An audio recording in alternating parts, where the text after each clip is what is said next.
Olá, bem-vindas e bem-vindos. Hoje, no nosso encontro, tem uma pessoa especial para conversar conosco, o Ailton Krenak. O Ailton é jornalista, escritor, e essencialmente é uma grande liderança indígena que há mais de 40 anos trabalha na garantia dos direitos dos povos indígenas, foi criador da União das Nações Indígenas, a União dos Povos da Floresta, teve uma atuação marcante na Constituinte. Eu recentemente li um artigo em que dois advogados escreviam sobre o legado do Ailton Krenak no campo jurídico. Então, é uma alegria. Ailton, obrigado por dispor do seu tempo para estar conosco. Muito bem-vindo. Parabéns pelo seu trabalho. Como vai você? Meu querido André Lázaro, que bom te ver, mesmo que mediado por essa telinha, que cria uma ilusão de encontros, e que nós estamos explorando isso com uma certa ingenuidade. Depois a gente fala sobre isso, mas que bom que a gente, pelo menos, está se vendo como se fosse assim, um holograma, né?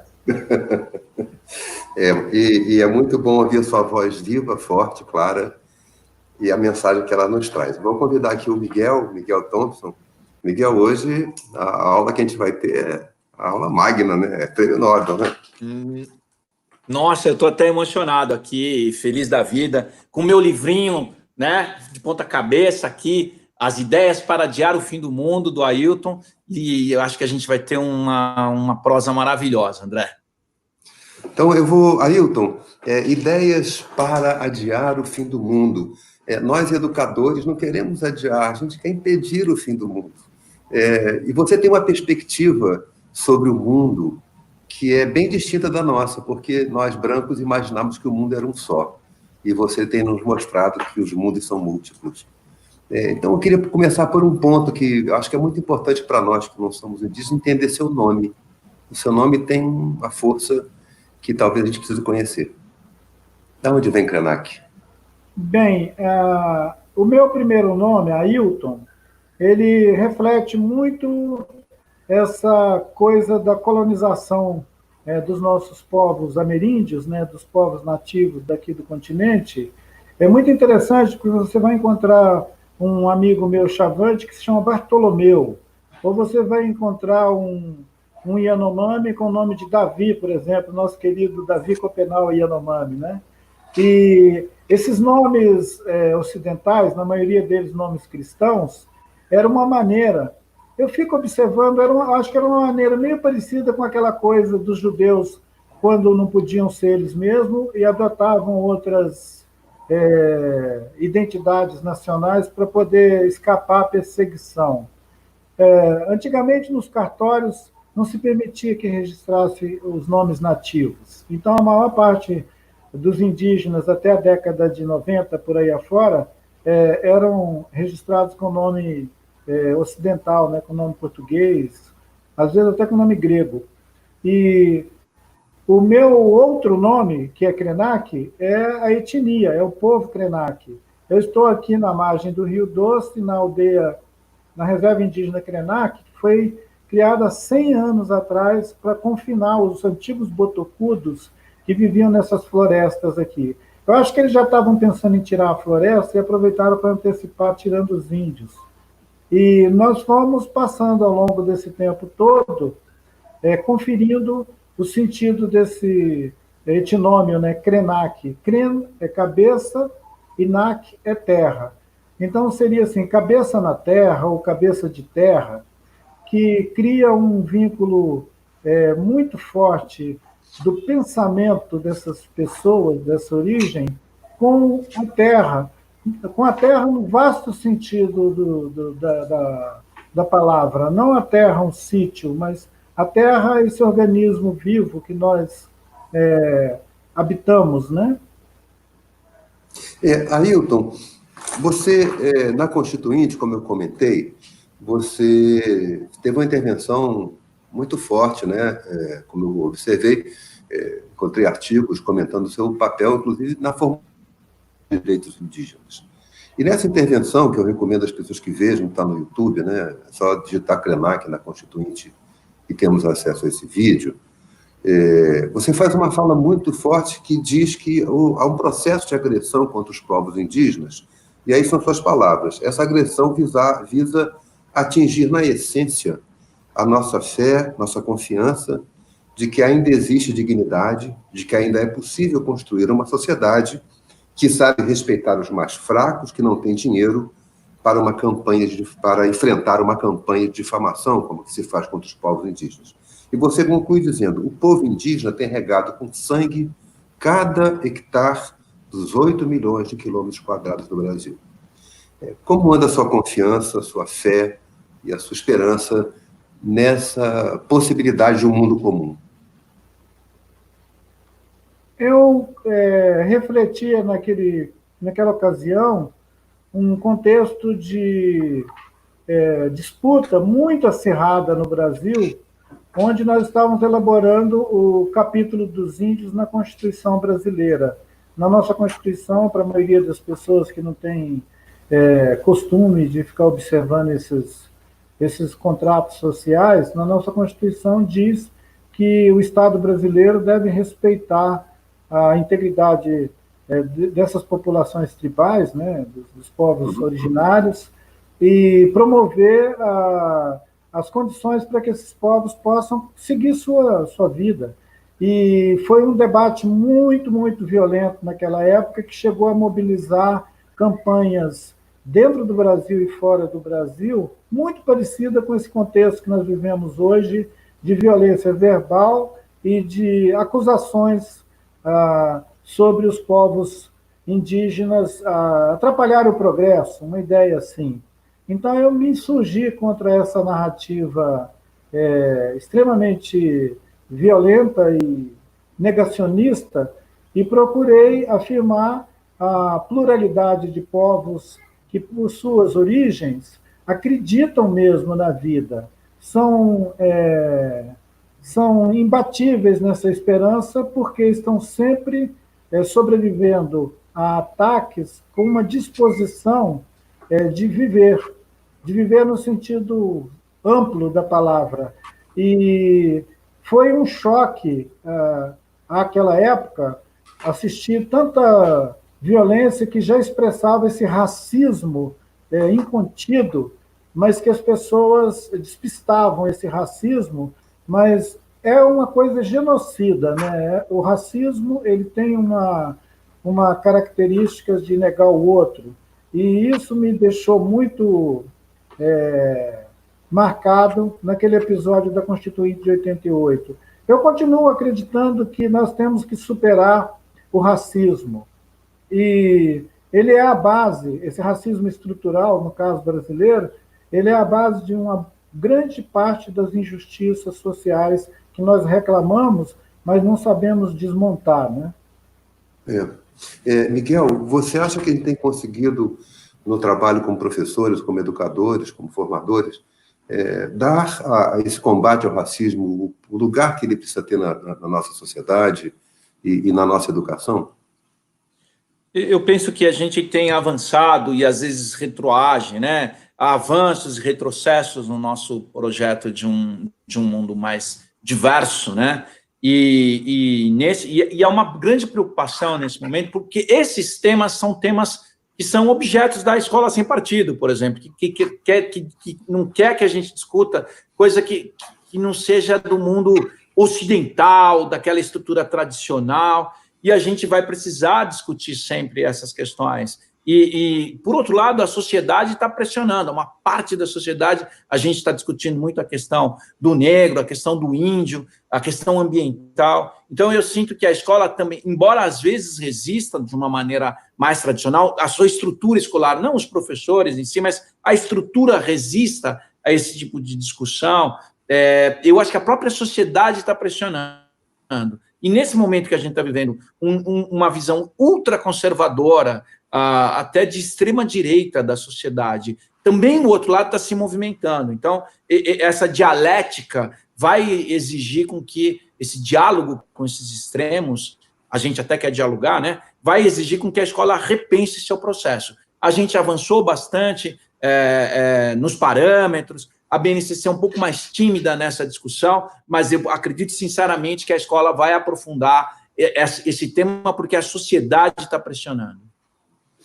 E o movimento indígena tem um papel fundamental, né? Do ponto de vista da Constituinte, talvez tenha sido um movimento melhor organizado para colocar essa questão, ainda que a gente não tenha conseguido traduzir isso no direito real e cotidiano. Ailton, no livro Ideias para Adiar o Fim do Mundo, é uma obra contundente, eu recomendo vivamente que as pessoas leiam. Eu acho que você consegue ali combinar duas coisas raras, que são um texto claro, um texto que flui com muita naturalidade, mas ideias muito contundentes, né? Eu mesmo fiquei bem impactado lendo esse livro, porque você argumenta, num certo momento, você questiona a noção de humanidade, né? Inventaram uma ideia de humanidade, mas deixaram gente de fora. É possível, como é que você vê essa convivência possível entre diferentes modos de ser humanidade? É possível uma humanidade inclusiva? Interessante, André, que talvez essa minha observação sobre a humanidade, ela venha da cosmovisão que diferentes povos com quem eu compartilho o entendimento da vida e de habitarmos um mesmo planeta, a riqueza dessas cosmovisões indígenas, né, nativas, elas admitem desde a Gênese, desde a nossa origem, essa pluralidade. As narrativas indígenas, elas não são excludentes, elas concebem constelações de identidades, de povos e culturas como uma potência em si, é a vida, é uma diversidade da vida. Então, eu acho que a forte animação e a disposição de perceber mundos plurais, ela está mesmo na origem do nosso pensamento, ela está na base da nossa herança ancestral, da nossa herança cultural. A surpresa é quando a gente encontra uma cultura monolítica e uma narrativa única que exclui as outras. É isso que deixa a maioria das pessoas indígenas, por sua experiência de sujeitos coletivos, ficarem chocados com a centralidade do discurso ocidental, que acha que existe uma humanidade e que essa humanidade é muito mais uma coesão de ideias do que uma pluralidade de potências, uma riqueza, né? A impressão que a gente fica lendo o seu livro é que nós fomos convencidos de alguma coisa comum, que, no entanto, esse comum ele tende a ser mais uniforme do que comum. É como se todos tivessem que ser o mesmo, né? E acho que seu livro chama atenção para um mundo em que há outras formas de experimentar a vida, que não são pela acumulação, mas, enfim, nós vamos explorar isso um pouco. A Bia, que está conosco acompanhando as redes sociais, recebeu uma pergunta, eu vou pedir à Bia para ela trazer para a gente essa questão aqui. Olá, Bia, tudo bem? Tudo bom, André? Apareceu uma pergunta muito interessante aqui da Carmen. Ela pede para o Krenak falar como que a privatização das águas afeta os povos indígenas. Ontem foi votado o marco regulatório no Senado para as águas. Há uma polêmica muito intensa, né? Muito intensa sobre o sentido desse marco regulatório, se ele vai assegurar o atendimento, se ele vai assegurar uma privatização que se traduz em privação, porque vai custar caro, né? Enfim. Então, Krenak, você que é um homem que vive à beira de um rio majestoso, contempla as águas, acompanhou um pouco esse debate, tem estado a par dessa questão. Como é que você vê essa relação mercadoria-natureza, que eu acho que é o grande debate que está em questão aí? Na verdade, tem várias questões que atravessam o mesmo tema, né? Ele tem um caráter de urgência, porque é um tema que está pautado na política e que estão, nesse momento, avançando celeremente para a privatização do sistema de saneamento, uma espécie assim, de um marco regulatório do saneamento. O Brasil passaria a ter, pela primeira vez, um plano nacional, um programa nacional de promover o saneamento nos municípios, estados, nas pequenas cidades, um reclamo que já vem há muito tempo. Eu me lembro que quando lá do Rio Grande do Sul, aquele colega, foi Olívio Dutra, que foi por algumas semanas ou meses ministro das cidades, ele chegou a anunciar o desejo de promover uma verdadeira revolução na infraestrutura urbana do país, focando principalmente o saneamento. Eles não conseguiram sequer mover a pedra, o negócio ficou no mesmo lugar. E aquilo acabou dando uma ideia de que o Estado é incapaz de fazer isso, que quem tem capacidade de fazer isso são as empresas, né? É o capital privado, é o empreendimento privado e não público. Essa narrativa ela foi ficando tão poderosa que acabou sobrando para essa política neoliberal contratar agora a privatização dos serviços de saneamento, que inclui aí uma oculta apropriação dos aquíferos, uma tentativa oculta que dá a impressão de que nós estamos falando de saneamento, esgoto, higienização, mas, na verdade, nós estamos falando de entregar para a Nestlé, para a Coca-Cola, para as corporações internacionais, o maior reservatório de água do planeta, o aquífero Guarani, e os outros, o aquífero que está ali no Mato Grosso, Rondônia, e as nossas águas subterrâneas. Já que nós estamos com as águas de superfície todas contaminadas, eu estou à margem do Rio Doce, mas é bom não se esquecer que o Rio Doce está em coma. Há 4 anos atrás, a lama de Mariana desceu na cabeceira desse rio e foi parar no oceano. Ela foi matar as tartarugas lá em Abrolhos, ela foi azarar o Oceano Atlântico, atravessando Minas Gerais. Então, esse rio está em coma, e nós estamos aqui velando o corpo de um rio em coma, que no mapa ele se chama Rio Doce, mas na nossa relação com ele, ele é o nosso avô, ele é o Uatu. Nós cantamos para esse rio, assim como cantamos para a montanha, e nós achamos que é uma ideia abismal ou abissal alguém achar que pode se apropriar do ar que nós respiramos, da água que nós somos e bebemos. Nós somos água. E essa ideia de que nós precisamos nos modernizar, nos rendendo à privatização de tudo, ela vai nos privar de tudo, que foi a expressão muito bem indicada pelo André. Ela pode nos privar de tudo. Um grande executivo da Nestlé disse alguns anos atrás, e isso me deixou também de cara, ele disse que precisava precificar a água para que as pessoas que usem a água saibam quanto ela custa. A natureza ela é tão próspera e abundante que ela produz água o tempo inteiro. Tem os rios voadores que carregam a água de lá dos Andes e faz cair sobre o Sudeste. Tem esse milagre da vida acontecendo o tempo inteiro, mas tem muita gente medíocre que só consegue pensar em dinheiro. Eu acho que eles um dia vão ter que comer dinheiro quando eles tiverem matado os rios e acabado com o ar que nós respiramos. Eles podem, numa boa, comer o dinheiro. Comer dinheiro não é uma promessa desejável para nós, né? Nós aqui estamos 2 educadores, né, Miguel e eu, e entre muitos que nos acompanham também, e toda questão tão fulcral, tão fundamental como essa, que diz respeito à garantia da vida, e mais do que da vida, que você próprio no seu livro comenta, né, da alegria e do prazer da vida, né? Não é uma vida mecânica, né, uma vida de pagar conta, como fala o Mujica, né? Você vive para pagar conta. Não, é vida para ter gosto da vida, né?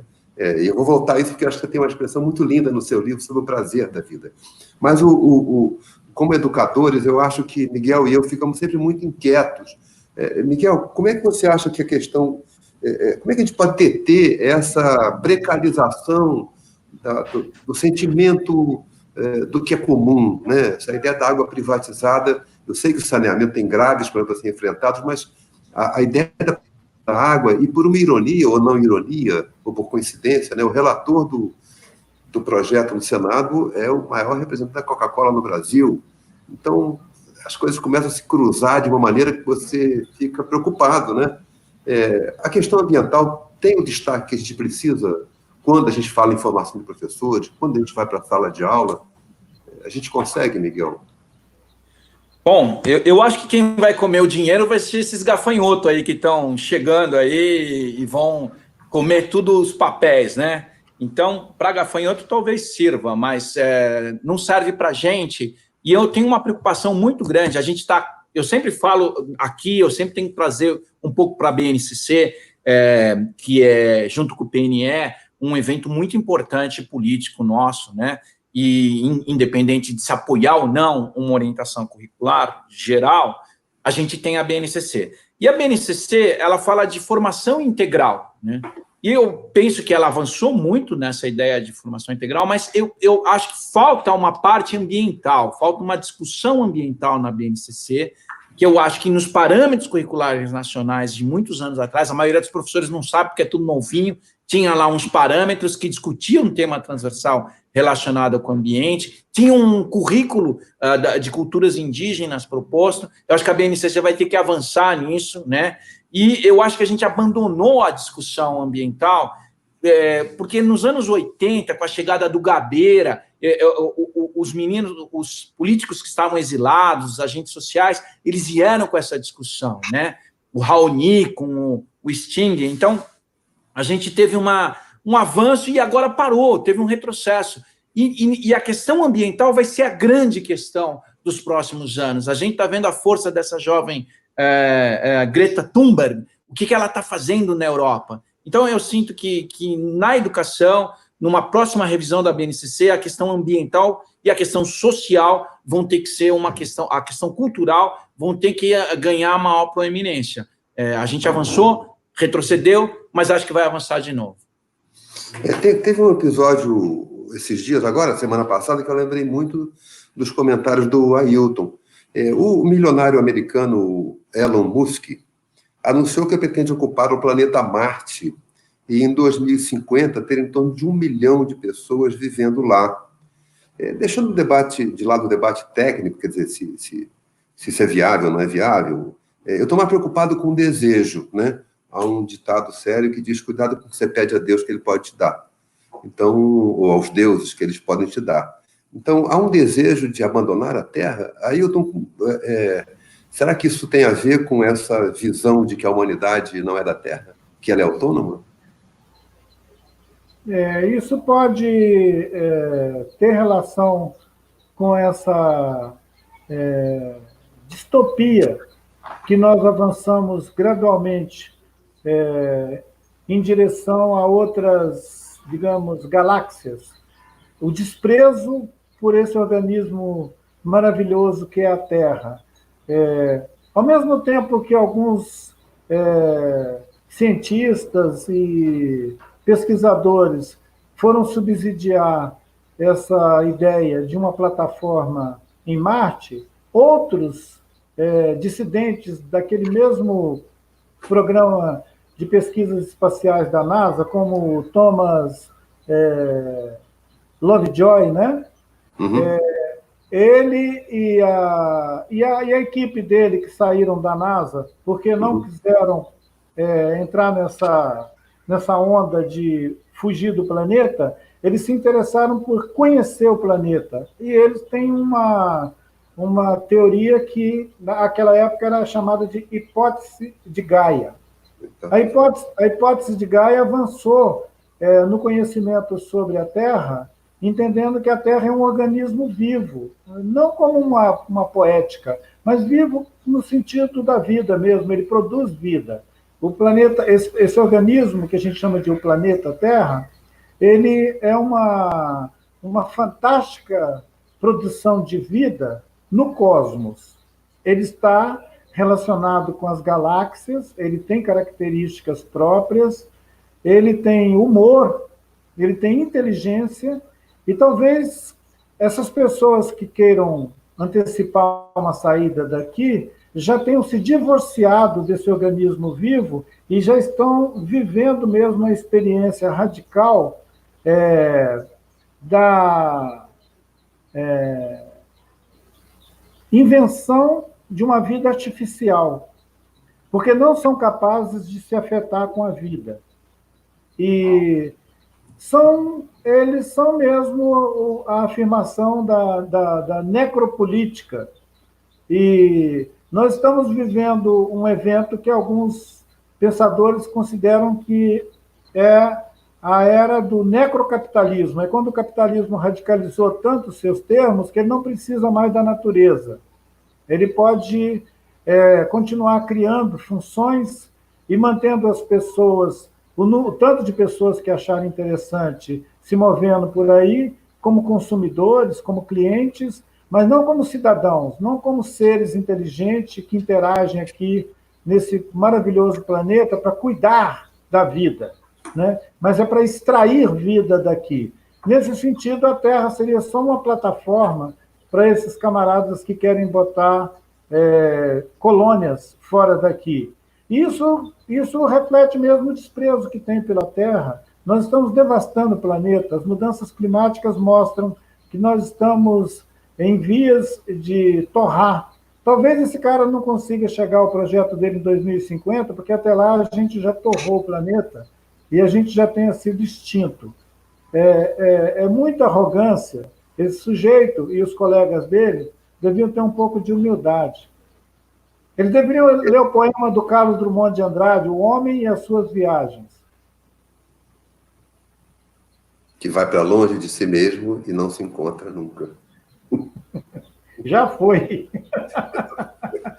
Já foi. E não se achou nunca, né, cara? Foi e não se achou.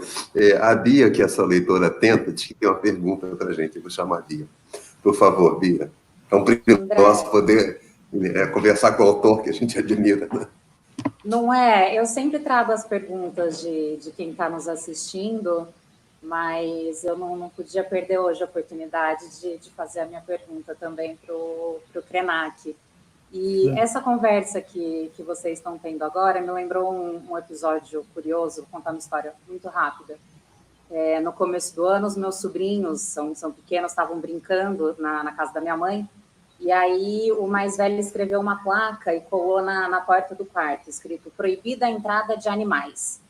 Só que não tinha nenhum animal em casa, não tinha um cachorro, um passarinho. E aí eu fui, como uma boa tia, fui provocar o mais novinho, com 4 anos, o Chico. E falei, Chico, eu não posso entrar no quarto? Aí ele falou, pode, tia, não pode entrar, é animal. Eu falei, uai, mas eu também sou bicho. Aí ele falou, não, você não é bicho, você é gente. Eu falei, eu sou bicho, você é bicho, todo mundo aqui é bicho. E aí ele falou, não é. Bicho tem pelo. Eu falei, mas olha aqui, a gente tem pelo. Não, bicho tem bico. Eu falei, mas cachorro não tem bico, e cachorro é bicho. E aí, no fim, ele ficou dando risada e olhou para minha cara, eu encho muito o saco dele, ele olhou para minha cara assim, achando que eu estava tirando um sarro da cara dele, né? E aí me lembrou isso, porque também o Krenak fala nos seus textos, né? Sobre essa ideia descolada dessa humanidade construída pelo pensamento ocidental da natureza. Eu queria ouvir um pouco você, Krenak, sobre isso. Como que para as culturas indígenas isso faz sentido ou não, né? Nós não sermos bichos e essa diferença entre o humano e a natureza, né? Como que a gente se perdeu disso em algum momento, né? Antes um pouco de nós iniciarmos a nossa conversa aqui, eu mencionei para o André o conto do Guimarães Rosa, Meu Tio Iauaretê. E eu disse que, de certa maneira, Guimarães Rosa antecipou as ideias do Eduardo Viveiros de Castro, que estão enunciadas na perspectiva, ou no perspectivismo ameríndio, que seria as diferentes observações de seres que uma ideia de humanidade pode constituir, e que nós, que nos achamos seres humanos, observados por uma onça, nós somos a comida dela. E ela é o caçador, né? E o Eduardo, nesse texto dele sobre o perspectivismo ameríndio, ele dá várias indicações de que essa ideia antropocêntrica de que os humanos somos nós, ela entra em conflito com outras humanidades, que não é exatamente o Homo sapiens, né? Não é uma exclusividade da gente a ideia de humanidade. Uma constelação de outros seres também se percebem como uma vasta humanidade. Então, seríamos entender que todos os seres vivos do planeta constituiria essas diferentes perspectivas de humanidade. Eu disse que a montanha que tem aqui ao lado, o Uatu, ele é nosso avô. Ora, se ele pode ser nosso avô, é porque ele deve ter algum sentido, nessa perspectiva de humanidade vasta, algum sentido das nossas relações. A gente pode conversar com ele. E a montanha. E essas narrativas sobre as diversas humanidades pré-existentes, existentes, elas estão também em outras culturas, não é só aqui na América. Elas aparecem também na África, na Ásia. Vários povos, em diferentes períodos da história comum que nós temos no mundo, tinham essa compreensão. A modernidade é que chapou tudo e convocou para uma exclusividade essa ideia de uma humanidade coesa, de uma humanidade autorreferenciada. Ela não consegue reconhecer mais nada. Por isso que no livro eu faço referência a um clube, um pequeno clube da humanidade, que exclui mesmo pessoas que têm muita semelhança com essa humanidade, que é uma sub-humanidade, que são 70%, 80% dessa humanidade que habita o planeta e que não tem acesso, não tem direito a nada e que estão aí para ser descartados. Provavelmente a ideia de uma plataforma em Marte com, sei lá, 100 mil ou 1 milhão de pessoas seja o resumo dessa narrativa de exclusão. Os outros podem morrer. No seu texto, você cita o Davi Copenaua, né? É outro livro que acho que é importante a gente, não indígena, ler para entender um pouco melhor a densidade dessa visão de mundo que não é a nossa, né? E o Davi Copenaua usa uma categoria muito importante, que é o povo da mercadoria, né? Ele fala, então, que a sociedade branca, ocidental, capitalista, é o povo da mercadoria que vive, né, para acumular mercadorias. Então, a gente fica pensando que tem duas formas de exclusão desse mundo, né? Uma é que, mesmo no mundo da mercadoria, a maior parte da população não pode ter acesso às mercadorias. O saneamento, por exemplo, a educação e outros bens, eles não são tão acessíveis quanto nem a saúde, né, que a gente está vendo agora. Mas também há outro tipo de exclusão, que não é só deste mundo. O que a gente perde? O que se perde nesse mundo da mercadoria? É possível recuperar o que está excluído desse mundo da mercadoria? Eu tenho uma alegria muito grande de ser contemporâneo do Davi Copenaua Yanomami e de ter ele como meu parente, além de meu amigo querido. Sempre que eu posso, eu procuro ouvir de viva voz as visões que esse sábio mestre da floresta tem. As ideias dele que estão publicadas no livro A Queda do Céu, esse magnífico livro que reúne narrativas da cosmovisão Yanomami, escrita junto com Bruce Albert, que aprendeu a língua Yanomami para escutar os Yanomami e, junto com Davi, produzir esse maravilhoso A Queda do Céu. Ali estão registradas a perspectiva Yanomami com relação ao mundo. E quando ele fala do povo da mercadoria, ele não está falando somente no sentido daqueles que podem disputar a mercadoria, mas ele está falando do desejo. Existe uma parte da humanidade que o desejo dessa humanidade é a mercadoria, não importa se ele vai comprar ela ou não. Interessante o André fazer essa distinção entre os povos da mercadoria, que teria aqueles que podem acessar a mercadoria e aqueles que ficam só no desejo. O que o Davi está denunciando é esse desejo.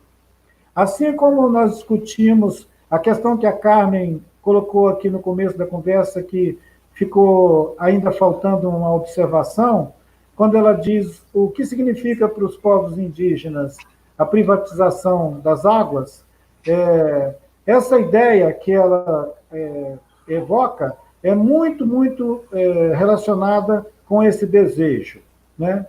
O gravíssimo para nós não é a morte social dos rios, a impossibilidade dos rios terem sentido nas nossas vidas e passar a ser uma mercadoria.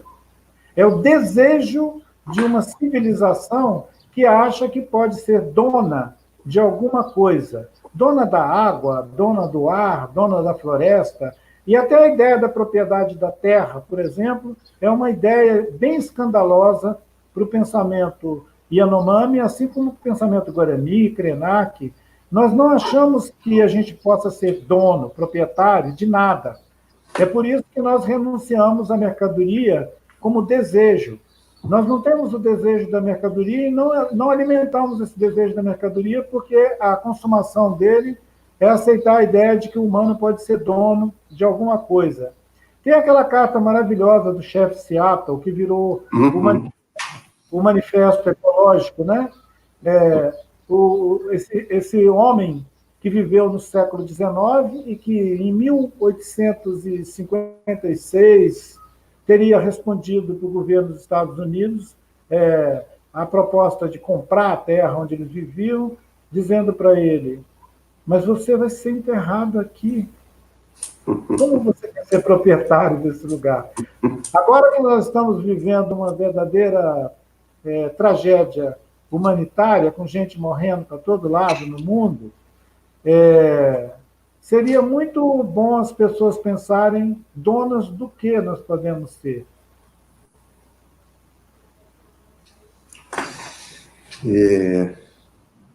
A gente que trabalha com educação sempre achou que seria por ali um caminho de ressignificação.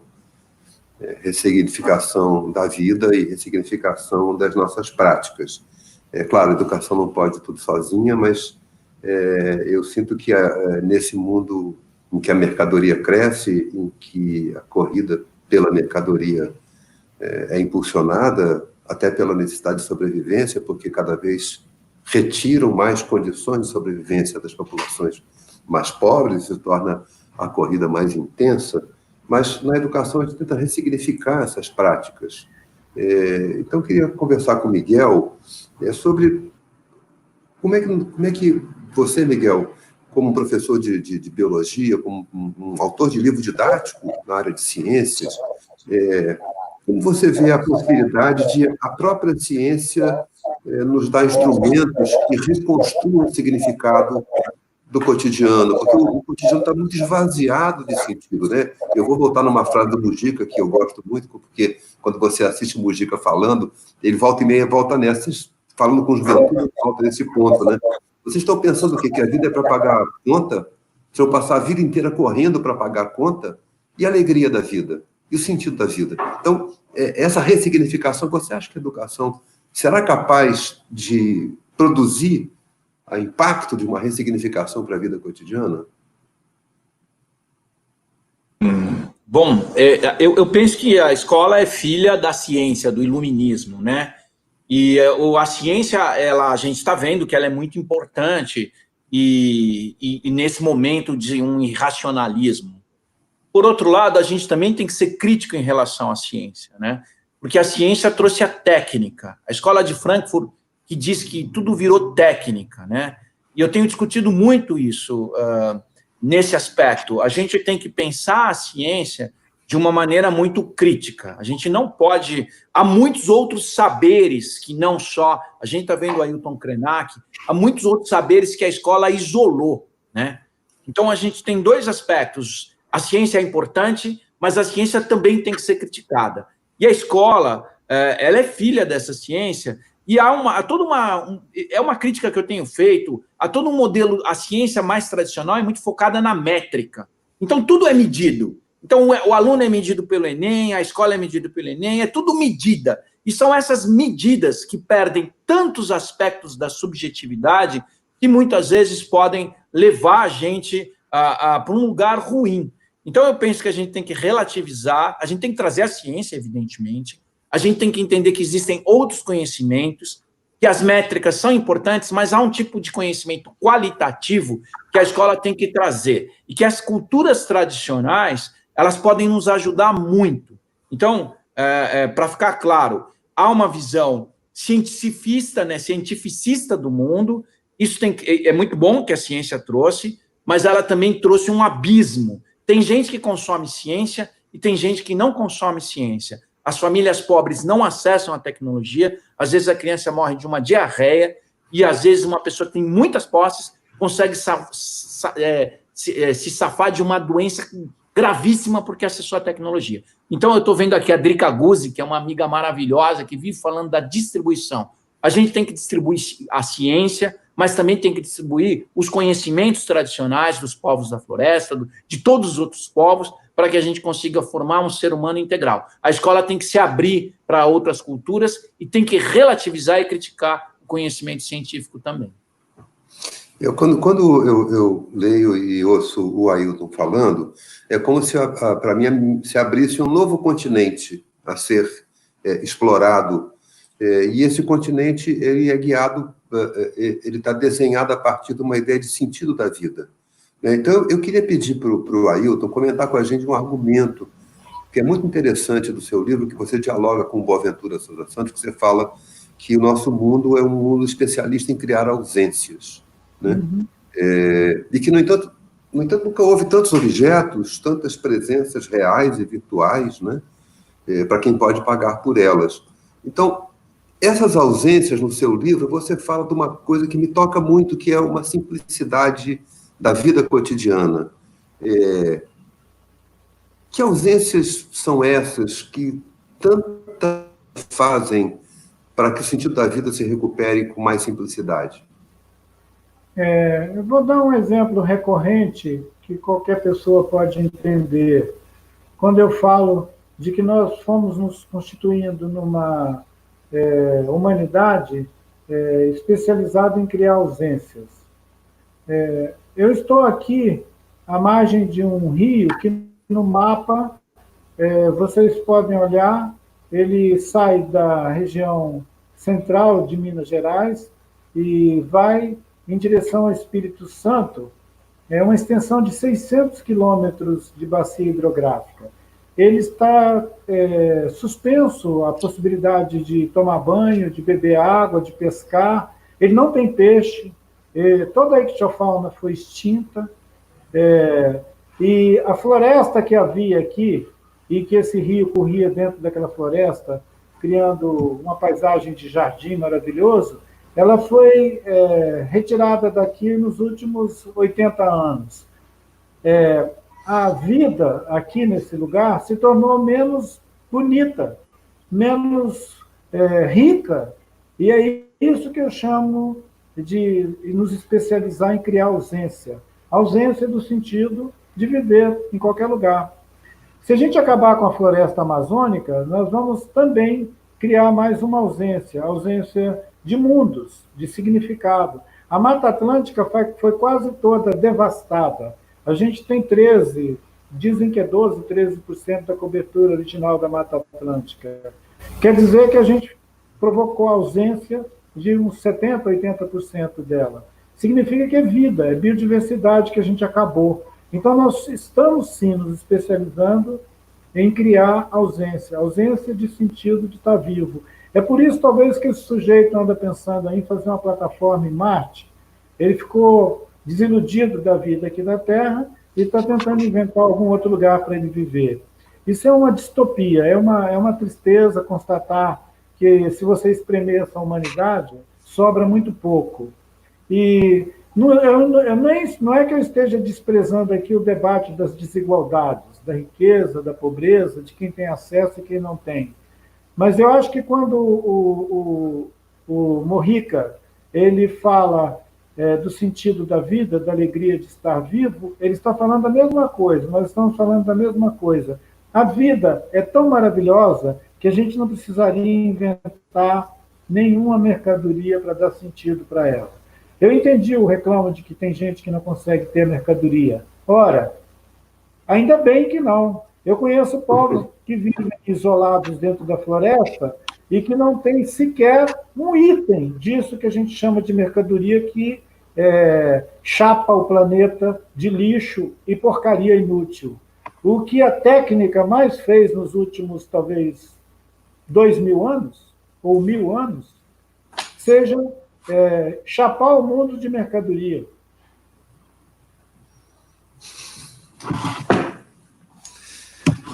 Eu estava lembrando aqui de um comentário do Davi Copenau, no Quero do Céu, em que ele fala que uma prática do Yanomami é presentear.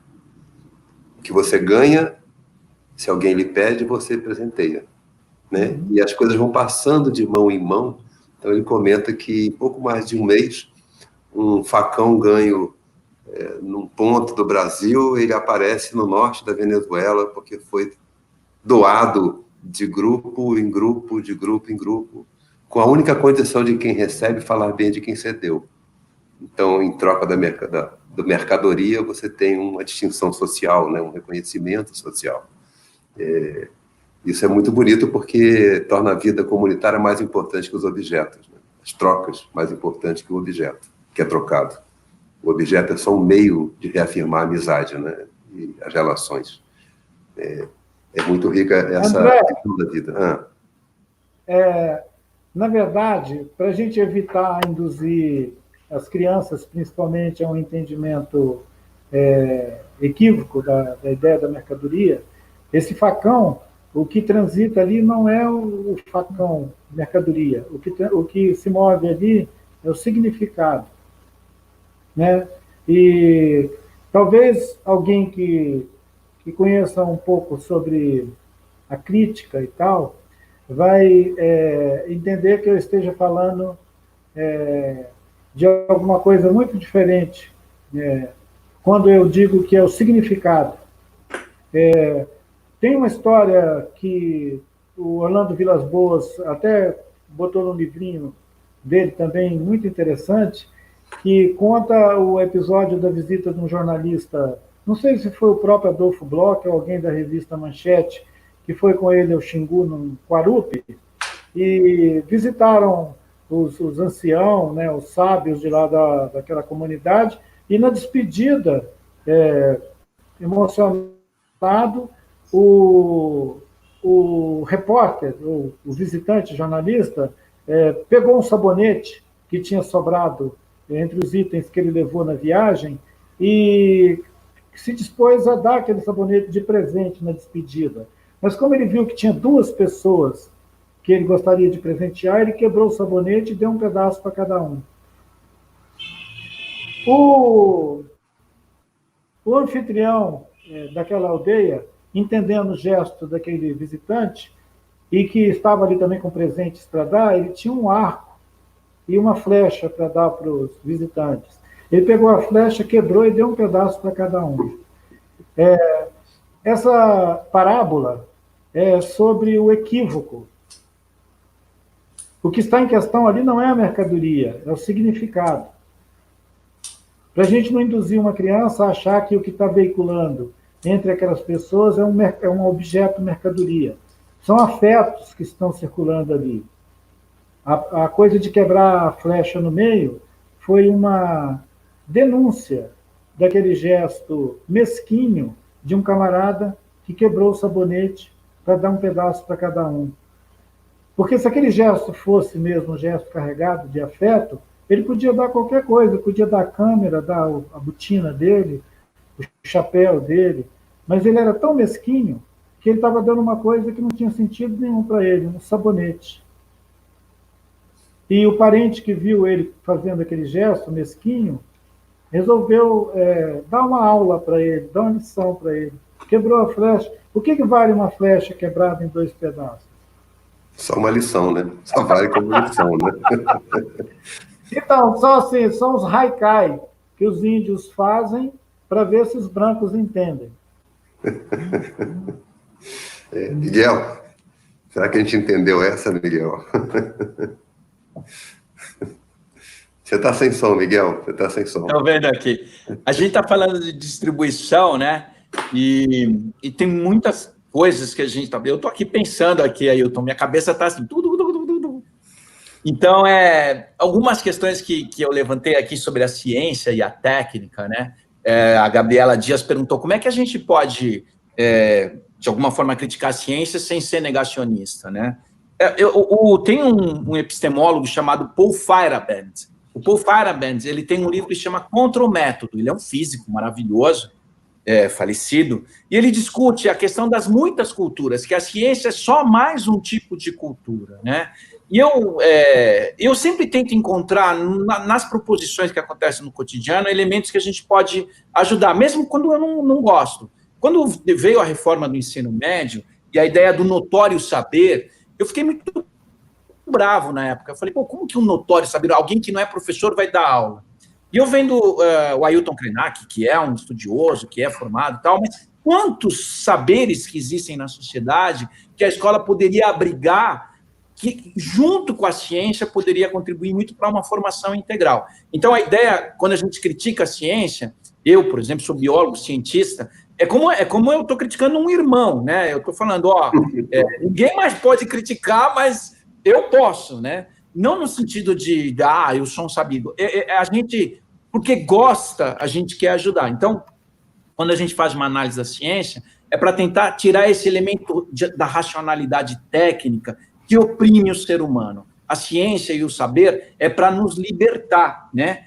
E alguém perguntar, então entra o criacionismo? Eu acho que as cosmogonias, quando a gente olha com um olhar maravilhado, há muitas cosmogonias, né, indígenas, na mitologia grega, no Oriente. As cosmogonias podem entrar na escola também, respeitosamente, junto com a ciência, e não há problema nenhum esses diálogos. A questão é que a gente precisa ter sabedoria para fazer as negociações de sentido. Então, quando a gente critica a ciência, não é um negacionismo, né?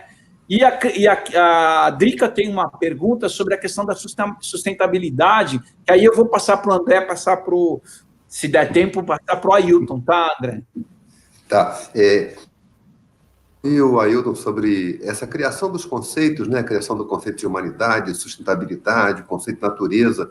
No seu livro, você nos ajuda a relativizar esses conceitos e ver o quanto eles se tornaram categorias de exclusão, mais do que de inclusão. Mas, antes de passar a palavra para o Ailton, eu queria fazer 2 comentários breves, né? Um é lembrar que o Ailton é o doutor honoris causa pela Universidade Federal de Juiz de Fora, exatamente pelo reconhecimento dos saberes que ele traz para o nosso diálogo, para o nosso convívio. Lembrar também que na semana que vem, na terça-feira, vamos ter um debate sobre ciência, exatamente. Nós vamos ter a honra de contar com a presença do Ildeu Castro, que é o presidente da SBPC, e é um guerreiro pela divulgação científica, e a Mariana Peso, que trabalha também com o tema da divulgação científica. E eu vou, então, pedir para o Krenak ajudar a pensar a sustentabilidade. Quer dizer, você, no seu livro, fala como um conceito forjado para marcar uma apropriação mercantil da natureza, como um debate que teve na Rio 92, mais 20 anos, né, que era a economia verde, que era uma precificação da floresta, né? Como é que o conceito de sustentabilidade, ao invés de se tornar um aliado do nosso compromisso com o planeta, ele pode se tornar uma traição a esse compromisso? Tem aquela parábola sobre o personagem de uma história grega, o personagem que leva a pedra até lá em cima, ela rola de volta. É o Sísifo, né? A ideia da sustentabilidade ela podia ser ilustrada por aquele movimento. Se nós acreditarmos que a nossa incidência sobre a vida aqui no planeta, seja usando a água, o ar ou qualquer outra utilidade que nós podemos dar à riqueza desse mundo que nós vivemos, e nós atribuímos a eles um sentido de sustentabilidade, isso significa que nós estamos dizendo que ele é infinito, que a gente pode usar, e ele pode criar uma ilusão de que a Terra é capaz de se replicar sempre para nos atender. E o painel do clima, que vem observando o consumo no planeta, diz que nós estamos consumindo 2 planetas, 1,5 planeta a cada ano. Ora, isso é escandaloso, porque é difícil até para a gente pensar. Se você disser para um menino de 8, 10 anos, olha, nós estamos consumindo uma quantidade de recursos aqui na Terra que, quando chega no mês de junho, a gente já entrou no vermelho e estamos consumindo o ano que vem. Para uma criança é muito difícil entender isso, mas para um adulto é possível entender, porque esse adulto entenderia o seguinte, que no meio do ano ele já se endividou tanto que ele vai ser despejado da casa dele e eventualmente preso por não pagar as dívidas. Esse seria o destino dessa humanidade que acredita que pode exaurir o planeta com mecanismos como esses da sustentabilidade. Eu disse que sustentabilidade é uma vaidade pessoal e isso irritou muita gente. E alguns até me perguntaram, mas por que você criou essa frase de efeito? Que sustentabilidade é uma vaidade pessoal. Eu falei, porque só pode ser sustentável aquilo que está ao seu redor num raio de 10 metros, 100 metros. Né? A sua horta pode ser sustentável. Mas vai ser difícil a sua casa ser sustentável. Quando ela tiver que integrar a horta, a casa, o consumo doméstico, é insustentável porque ela mobiliza energias que vêm de outros lugares. Você que está vivendo agora numa cidade, você que está me ouvindo em uma cidade grande, você, aí na sua cidade, vocês comem, bebem e respiram tudo que é produzido fora daí. Você não produz o que você come aí. Aí você vai dizer, mas aqui na cidade a gente produz outras coisas que a gente troca por isso que a gente come, que vem lá de fora, que a gente consome lá de fora. Então, nós criamos, na verdade, um artifício de bem-estar, de prosperidade, quando, na verdade, nós estamos exaurindo uma paisagem ao nosso redor que não aparece. Aquele lugar que nós estamos destruindo ficou oculto. É como a soja. O Brasil está batendo recorde de exportação esse ano, mas ninguém olha que ele está batendo recorde também de desmatamento, destruição da floresta e do cerrado e da floresta amazônica. Então é ótimo, vamos celebrar então o recorde de exportação. Depois, quando a gente olhar para trás, nós temos um deserto para a gente curtir ele sustentavelmente. Bom, nós estamos chegando aqui perto do fim. Eu queria, antes de passar a palavra para fechar aqui com o Ailton e com o Miguel, lembrar que a Fundação Santillana na Espanha está promovendo uma live, hoje tem mais umas. O tema é a escola que virá depois da pandemia. Como nós aqui também estamos preocupados em pensar isso, quer dizer, qual é o mundo pós-pandemia que a gente pode ajudar a construir, e não tenho dúvida de que o compartilhamento hoje da conversa com o Krenak traz argumentos muito ricos. Então, hoje, a partir de meio-dia, já começou, a Fundação Santillana da Espanha está fazendo uma conversa sobre outros olhares para a escola que virá.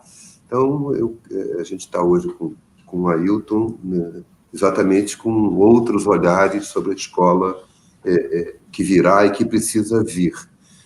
Então, terminando a nossa conversa, eu vou pedir para o Ailton um comentário rápido, Ailton. A gente tem feito aqui um debate sobre... Muitos dizem que não podemos voltar ao normal depois da pandemia, porque o normal era que era o problema. Né? Aqui no Rio, estou muito apreensivo, porque se simulou a ideia de que há uma normalidade, a prefeitura, o Estado convocam as pessoas para voltar a trabalhar, diz que liberam, enquanto que os proprietários estão nos seus carros fechados com a refrigerada, a população que trabalha está enfrentando metrô, ônibus e ruas cheias de gente. Depois os ricos poderão ir para os hospitais e os demais vão ter que lutar pelo SUS, que está sendo desidratado. Né? Então, que novo normal você acha que a gente precisa ter para superar essa ideia de uma humanidade única que, na verdade, exclui, superar a ideia de uma sustentabilidade que destrói? Que novo normal a gente precisaria alcançar, Ailton? Bem, é uma pergunta muito difícil de fazer um comentário curto sobre ela, mas vamos considerar que, nesse momento, o que a gente deveria fazer era viver cada dia. A gente podia simplificar adotando o lema daquela Associação dos Alcoólatras Anônimos. Uhum.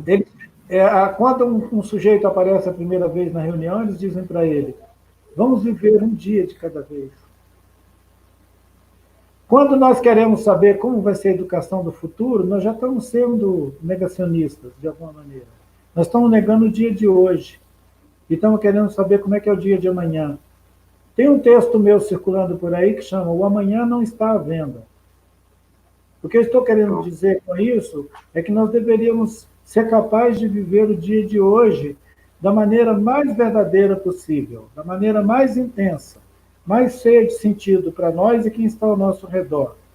Amanhã, nós vamos descobrir o que a gente vai fazer. Eu acho que tem uma ansiedade muito grande, né, em todos os campos. Os arquitetos querem saber como vai ser a cidade depois da pandemia. Os engenheiros querem saber como é que vai ser a engenharia. Os educadores querem saber como a educação. Na verdade, isso denuncia uma ansiedade tão grande que a gente já está querendo escapar do dia de amanhã. Não tem muita diferença do cara que quer escapar do planeta Terra para ir para Marte. Na verdade, nós estamos querendo escapar do lugar que nós estamos por uma verdadeira insatisfação, uma insatisfação com a vida. Eu não quero tirar onda, não, mas eu estou muito satisfeito de viver um dia de cada vez. Bom, obrigado, Ailton.